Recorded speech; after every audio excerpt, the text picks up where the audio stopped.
नगरपालिकेच्या स्थायी समिती निवडणुकीत राष्ट्रवादी काँग्रेसला मोठा धक्का। अवघ्या 1 मिनिटाच्या उशिरामुळे अध्यक्षपदाचा अर्ज बाद झाल्याची धक्कादायक घटना समोर आली आहे। स्थायी समिती अध्यक्षपदासाठी भाजपकडून श्रीनाथ भिमाले यांनी अर्ज दाखल केला होता, तर राष्ट्रवादी काँग्रेसकडून सुहास टिंगरे यांना उमेदवारी देण्यात आली होती। मात्र अर्ज दाखल करताना टिंगरे यांचा अर्ज विहित मुदतीनंतर अवघ्या 1 मिनिटाने सादर झाल्याचे स्पष्ट झाले।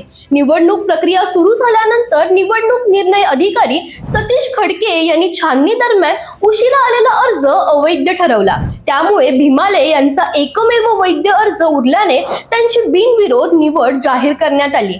अतिरिक्त आयुक्त ओम प्रकाश दिवटे आणि नगर सचिव योगिता भोसले यांच्या उपस्थितीत ही निवडणूक पार पडली।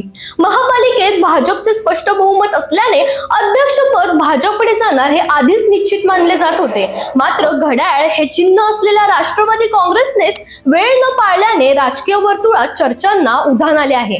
यापूर्वी महापौर आणि उपमहापौर पदासाठी उमेदवार देऊन नंतर माघार घेण्याची पार्श्वभूमी असल्याने हा 1 मिनिटाचा उशीर नियोजित होता का? भाजप आणि राष्ट्रवादीमध्ये साठगाठ होती का, असा सवालही उपस्थित केला जात आहे। त्यामुळे पुणे महापालिकेत राजकारण पुन्हा एकदा चर्चेत आलं आहे।